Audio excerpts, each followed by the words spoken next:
Chelsea and her mom, Sandy, and her dad, Tom, they've taken short-term mission trip to Cambodia. Chelsea's gone twice, so she's the experienced one in Cambodia. But Tom and Sandy have been there too, so I just thought that it'd be interesting to find out what it is that young people and then some little older than younger people do on short-term mission trips. And now I think that I'm down to just one person who's going to say anything today.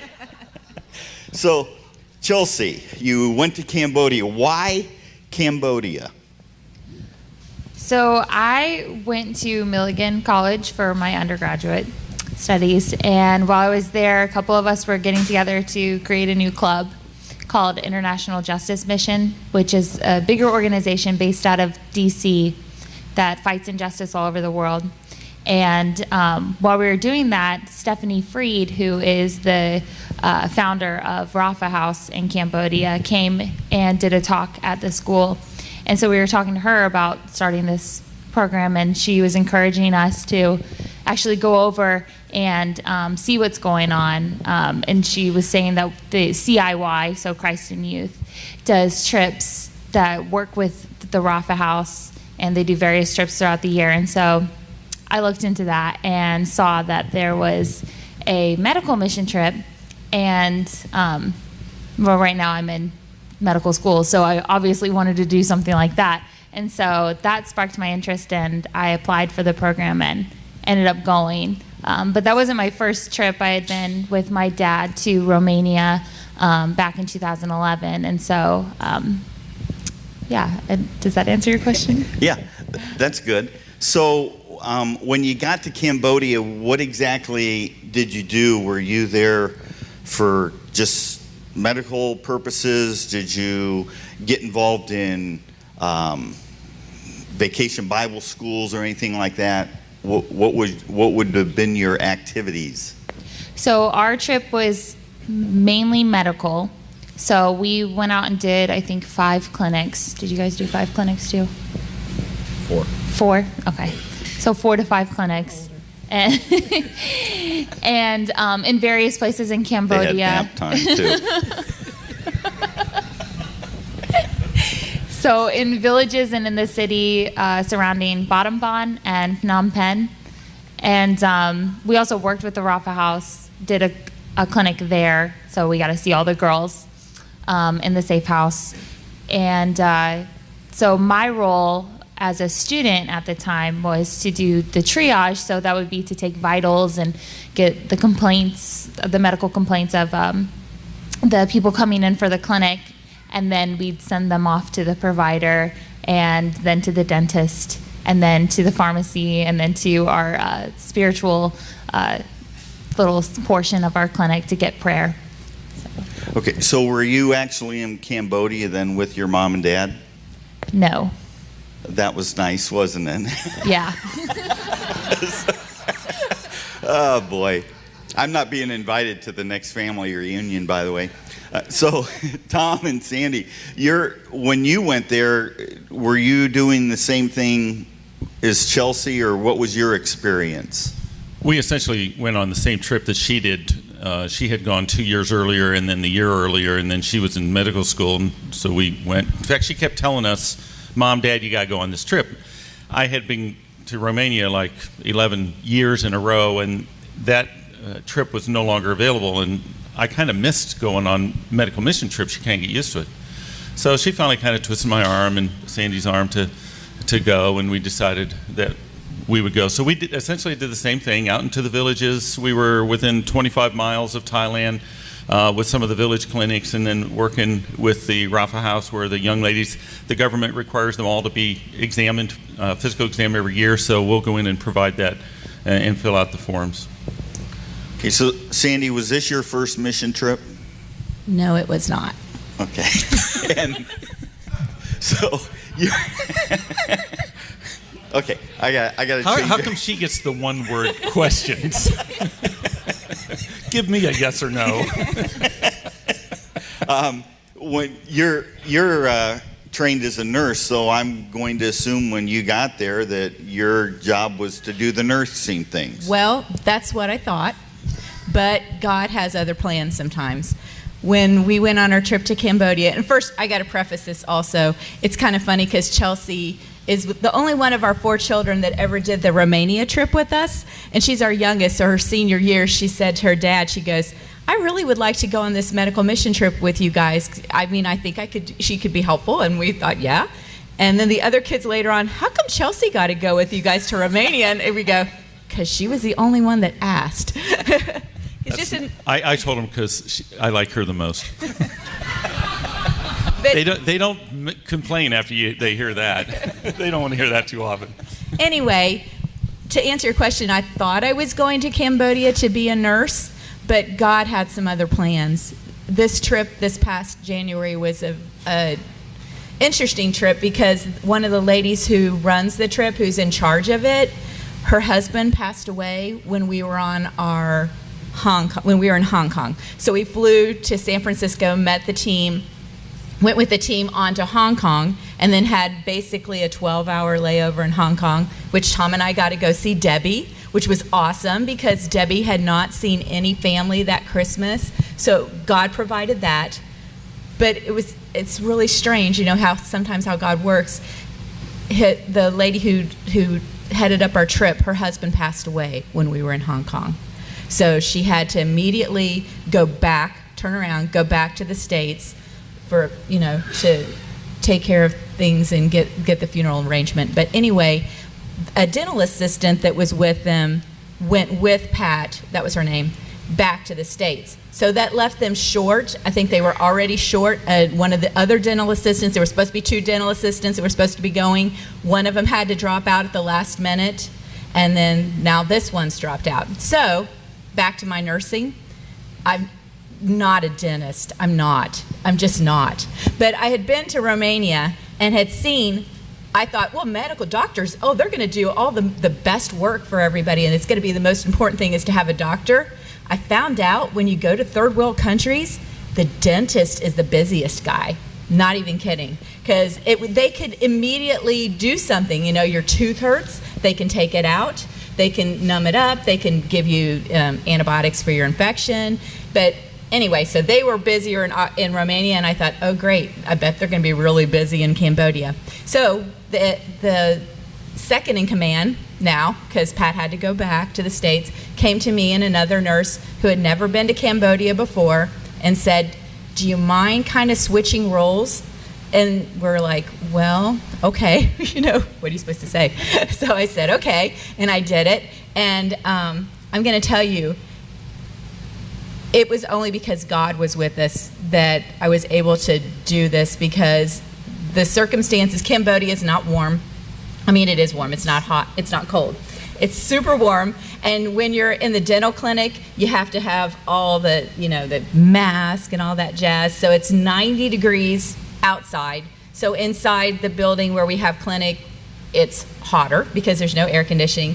And one of the days I basically just almost passed out. So I thought, oh, great, I can't do this. And now I've come all this way and I can't do it. But, God gives you that extra strength. So when I'm weak, then I'm strong. And I really felt that on this trip, especially, like I said, thinking you're going as a nurse, but no, I'm going to be a dental assistant. The dentists were super nice. They were able to help me out. And when we were doing surgery, I had little names for the instruments. One was a spade, and I called it Kate Spade, and then one was the pinchy thing, and I'm not an OR nurse, so Technical terms. I made up names for all the instruments to make it just more fun. But anyway. See, all those years of your mom telling you to brush your teeth paid off. Exactly. that training there. So, Chelsea, back to you. What were differences that you see between Romania then and going to Cambodia? The weather. It was actually there was more similarities than what I would have thought. I think the biggest thing is the religious culture, because Cambodia is mostly Buddhist, and then Romania, there was a lot of Eastern Orthodox influence, but so there was a lot of that kind of mindset in the people in Cambodia of like, I don't know what word I'm trying to think of, but like just like tokens and like just like good like karma, those kind of things. They obviously use different words, but so that really influenced their culture.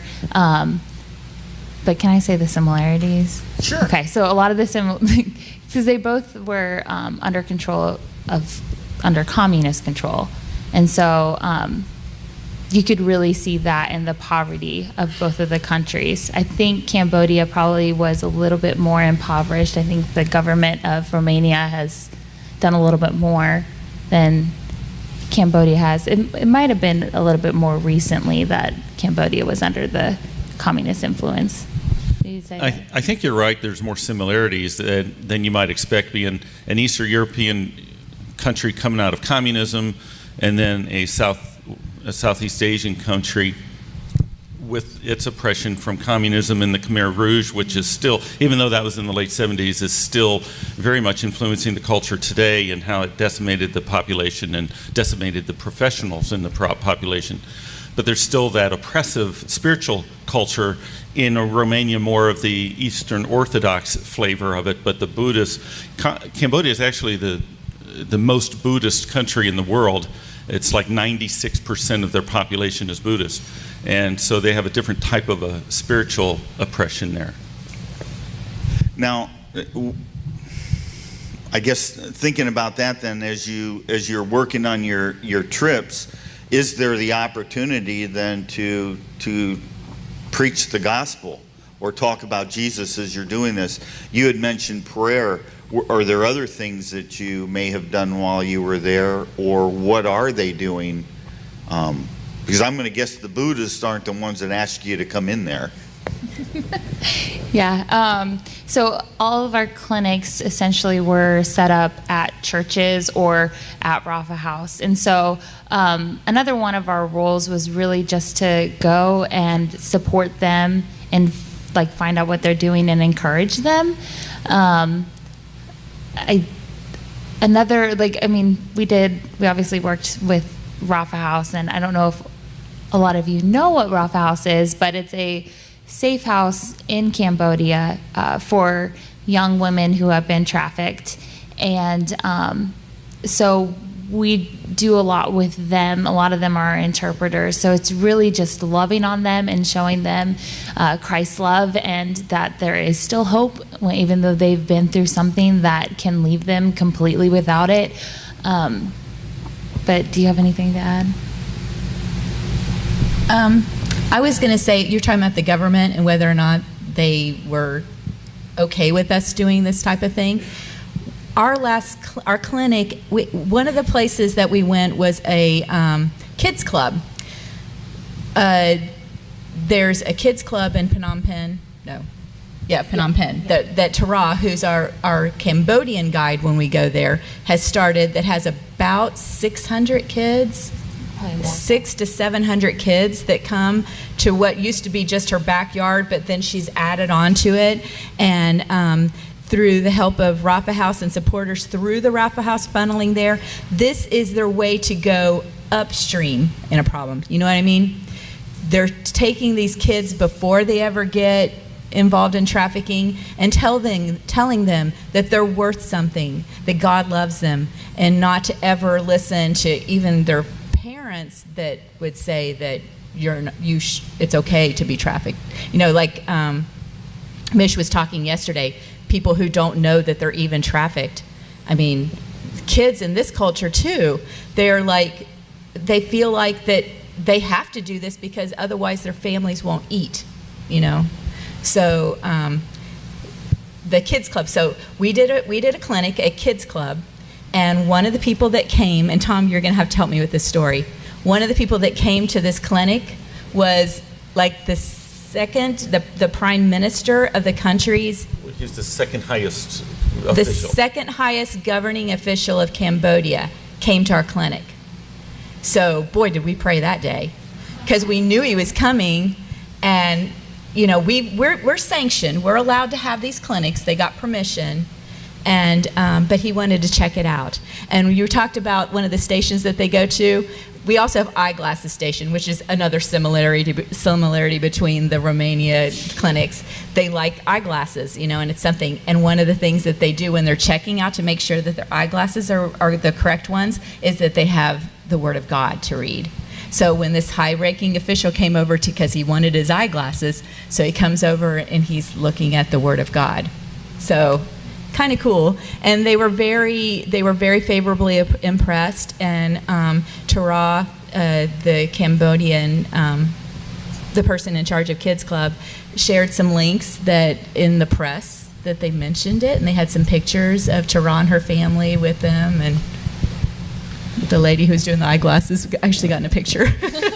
Now, do they tend then to well, okay, when you're there doing that, that's one thing, but when there is no clinic and it's just Tara in the backyard, well, the huge Bible club, I guess you should say. I mean, is there still a repression towards Christians in Cambodia? I don't think I'm knowledgeable enough to make a commentary on that. It seems like, as far as the Kids Club and its presence in one of the poorer neighborhoods of Phnom Penh, I think the government is recognizing the value of that. Not so much, I'm not even sure that the Buddhist religion sees Christianity as an enemy as much as we see the Buddhism as being an enemy. But in fact, I don't even think the Buddhists recognize themselves as a religion as much as they see it as a philosophy of life. So they may not see it as much of a threat as perhaps the Eastern Orthodox Church sees Christianity or evangelical Christianity as a threat. I may be wrong, but that's my impression. Okay. Now, you said you were in Phnom Penh and Bon Bon, or? Sure. Okay. Bottom Bon. Bottom Bomb. Okay. The other place. Let's put it that way. Are they close to each other, or was it like a day-long trip to get there? It's a day-long trip. So when we're going around our clinics, we have a big bus that we'll take, and we have our driver, Voot, and we love Voot because the traffic in Cambodia is crazy. And the roads are mostly, well, they are paved, but they're not very well paved. Some of them are dirt. There's like hardly any lighting. It's like a 5 to 6 hour drive, I would say, from Phnom Penh to Bottom Bon. Would you agree? Yeah. And you're like this the whole time in the car. So. Sandy and I got these Fitbits at Christmas time, and the day we drove from Bottom Bon back to Phnom Penh, we got the most steps ever, and we were in the bus all day.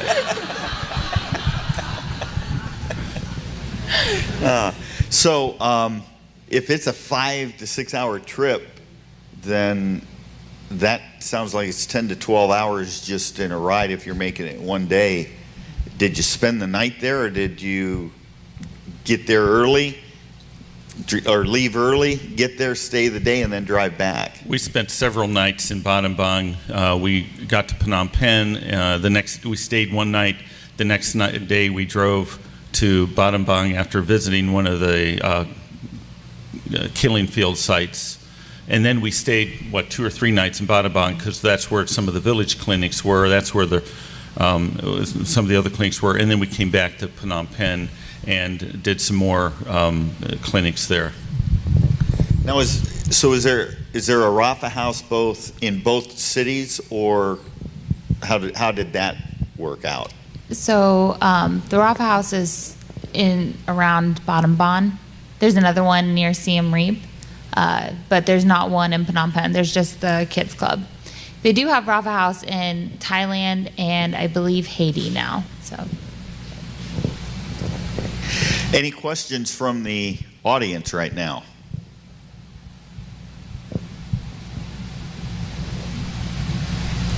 Okay. Apparently, you guys are answering. No, because I could probably think of a couple more.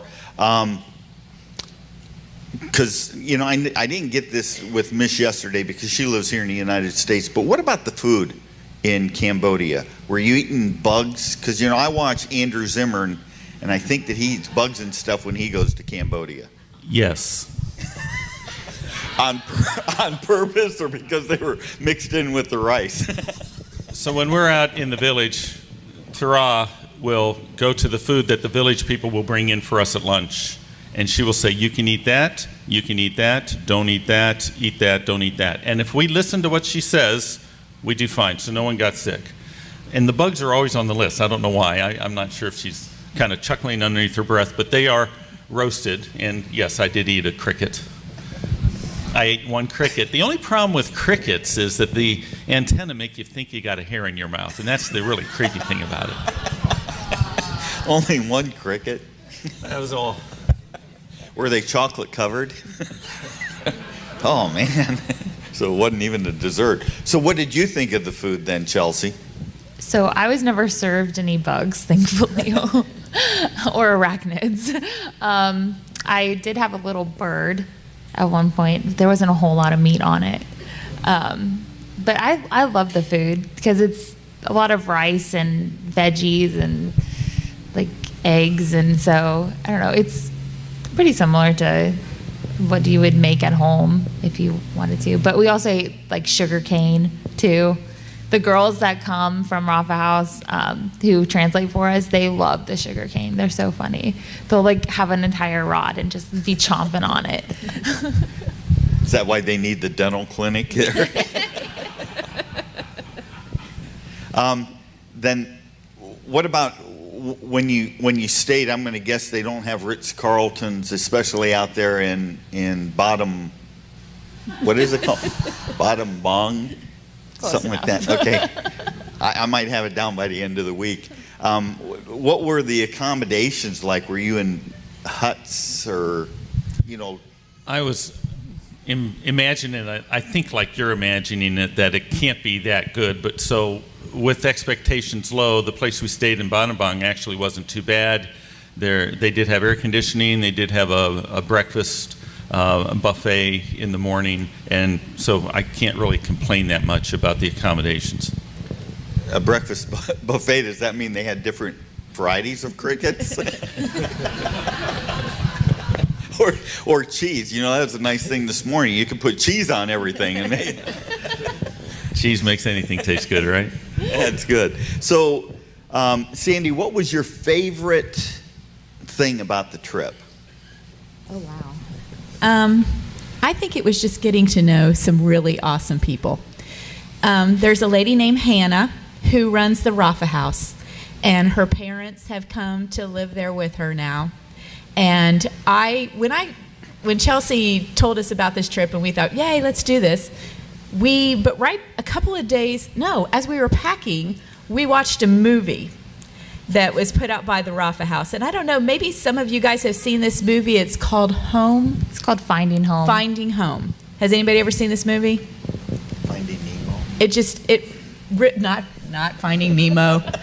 Finding Home. If you've ever seen this movie, I'd highly recommend it. It's probably not a good idea to do it the night before you're traveling. You know what I'm talking about, right? It just ripped my heart out. You just feel like your heart, somebody just reaches in and takes it out. And I thought, there's no way I'm going to be able to look at these girls. So then I met Hannah, and I thought, wow, God, you're awesome, because you gave them exactly what they need in this person who, because what do you know, I'm not sure, you know, I'm medical, and we're supposed to know all this stuff about how to deal with people who are hurt and broken. But this is a kind of hurt and broken that only God can deal with. It's not anything that anybody psychological or whatever can deal with, this type of thing. And when I met Hannah, you just knew that she's exactly what God wants for them. And then the fact that her parents were there supporting her, and her dad's out there and fixing whatever needs fixed and taking care of her and supporting her. I just saw a really cool situation. So, Tom, would you choose Cambodia over Romania if you had the chance to go back? Or is that a fair question? Yeah, in fact, I was thinking that's not a fair question. I have friends in Romania after 11 years that I haven't seen in a few years, and I would love to go back and see them. And the ministry that we had there, I felt like we were in stride as a medical team. I felt like the last year we were there were new villages opening up that we could have gone to. So it was really surprising when that was no longer available. And it took us a few years as a medical team to figure out the ins and outs of going into a village, setting up a clinic, and coming out and being able to do it effectively and in the context of evangelism in conjunction with the local church. And I thought we got that down pretty well. So when we went to Cambodia with CIY, I went there with a lot of experience of how I thought it needed to be done. I know there are a lot of short-term medical trips and philosophies that aren't necessarily doing good medical work. We think in these short-term trips we are doing good work, but the long-term effect may not be that good. So that was always one of my concerns. How are they doing these medical trips with CIY? And Chelsea describes it in a very positive way. And so here we go to Cambodia with this medical team. Nobody on this team do I know. I've never met the other doctor. I've never met the leaders. And then 2 dental assistants are gone from the team. And then the leader is gone from the team. And yet, at the end of the week, that team worked as effectively and as well as any team that I was with in Romania. And that's not knocking Romania. I thought our teams were working very well. It was a testament to God taking a team, allowing it to be weakened, and said, let me show you what I can do. And I had another question, and now I don't know what it was. This is 2 days in a row I've lost it. Any questions from out there? Yet? Yes? I'm impressed that Chelsea said the girls from Rafa House are doing the translating. So I'm curious about how they learn English. The Rafa House ministry initially begins with counseling, but they also educate. They do schooling, and then they also do a trade or vocational rehabilitation too. So part of their work is to get them back into the culture, but not back into the culture where they came out of the culture, but in a role where they can function and they don't have to rely on going back to their old ways. And so they may learn a trade like in a salon or as a waitress at a restaurant. And when we're there as a team, we often go to those restaurants that were served by graduates of the Rafa House. And they, through Rafa House, they have them go to school, and when they're at school, they can learn English. And so we'll have like a couple of Rafa House girls. A lot of them are also the counselors and the people who work for Rafa House. So they've been through school, and so they know English. Mm-hmm. Would you go back to Cambodia given the opportunity? Absolutely. Well, I guess that's good. Would you go back? Would you go back as the person who greets everybody, or do you want to go back as a doctor? Go back as a doctor. Do they get treated better as the doctors there? No. Oh, okay. Can I tell you real quick a story about the one of the interpreters in the dental clinic was a medical student, and it's interesting how she was in medical school there. They teach medical school in French. She grew up speaking Khmer, and she knew she was interpreting English. So I was like, wow, people in other countries are really pretty amazing. To think that French isn't your first language and you're going to medical school in a school that teaches French, or that teaches medical school in French.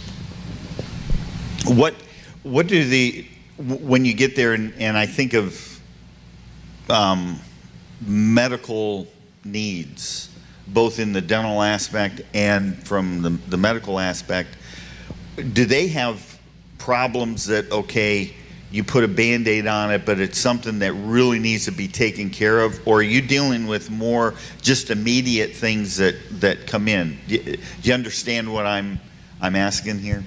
Most of what we see are more in the chronic condition category, and not that different from Romania, not that different from the United States. There's high blood pressure and diabetes everywhere you go now in the world. A lot of rheumatologic problems, arthritises and that sort of thing. We see that everywhere. And then a lot of stomach problems, indigestion, acid problems, that sort of thing. And those are problems that I see wherever I go. I think we also saw a lot of mental health too, especially at Rafa House, during our clinic at Rafa House. Do you have people on the team to deal with that, or is that something that Rafa House has the people to deal with that? Yeah, Rafa House has the people. They usually know already about the situation. And so, like, if you have a girl who's interpreting, who's like one of the counselors, she'll be like, oh, yeah, we know. Or she'll be like, oh, I'll let her house mom know what's going on. Okay. I've got one more question for Chelsea. Who's your favorite uncle?